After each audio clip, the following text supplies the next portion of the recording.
Bonjour à tous et à toutes, et on se retrouve aujourd'hui pour des histoires qui ont changé notre histoire. Plus précisément, des grandes erreurs commises qui ont changé bien des choses. Bon alors, vu que c'est le premier épisode de la série, je propose de faire un petit trailer. Audio Jungle.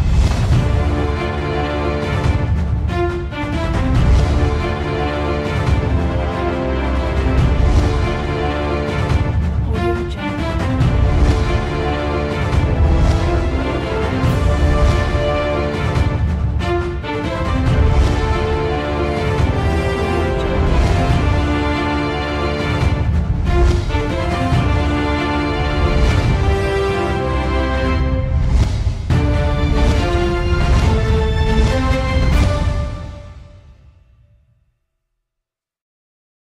La Californie est-elle une île?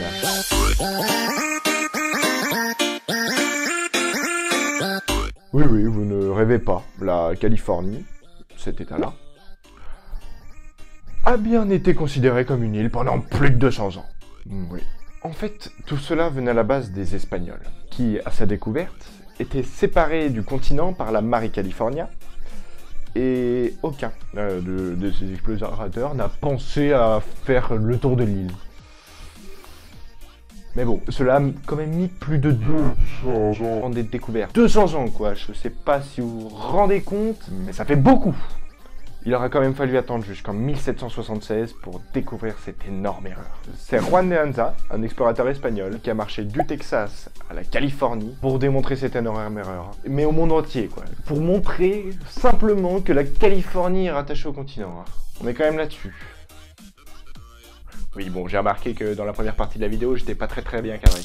Mais bon, j'ai réglé ça, donc normalement il ne devrait plus trop y avoir de soucis, donc on peut passer à la prochaine partie, et l'erreur de Newton.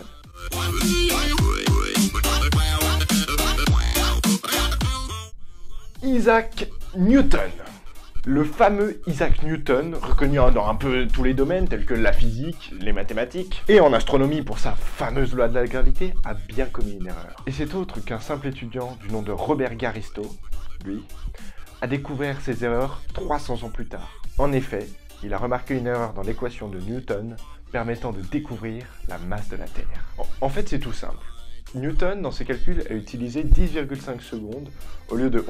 Et quand Robert Garisto a découvert cela, il pensait tout simplement que son professeur avait mis cette erreur dans les calculs intentionnellement. Mais pas du tout. Pendant 300 ans, des scientifiques et des mathématiciens ont utilisé méticuleusement ces calculs, sans jamais se rendre compte de cette erreur. Néanmoins, cela ne contre pas la théorie de Newton, il a juste fait une erreur dans ses calculs. Mais c'est quand même hallucinant quand on connaît l'importance de son travail pour les scientifiques. Enfin, 300 ans plus tard, une erreur, ça n'a pas été remarqué avant 1987. C'est ça qui est fou. Bon allez, passons à autre chose. Alors tout de suite, rendons-nous dans le pays de Zlatan, en Suède, pour nous rendre compte de cette erreur. En effet, au XIIe siècle, on découvre une roche qui semble porter des inscriptions runiques. Donc le roi du Danemark, lui, décide d'y envoyer une équipe pour la traduction. Bon, alors les spécialistes n'arrivent pas à déchiffrer cette écriture, prétextant qu'il s'agit d'écritures runiques trop anciennes pour savoir la lire. Sauf que s'ils n'ont pas réussi à lire les inscriptions sur cette roche, c'est tout simplement parce qu'il s'agit de fissures naturelles. Et cette croyance a perduré pendant près de 700 ans. Oui.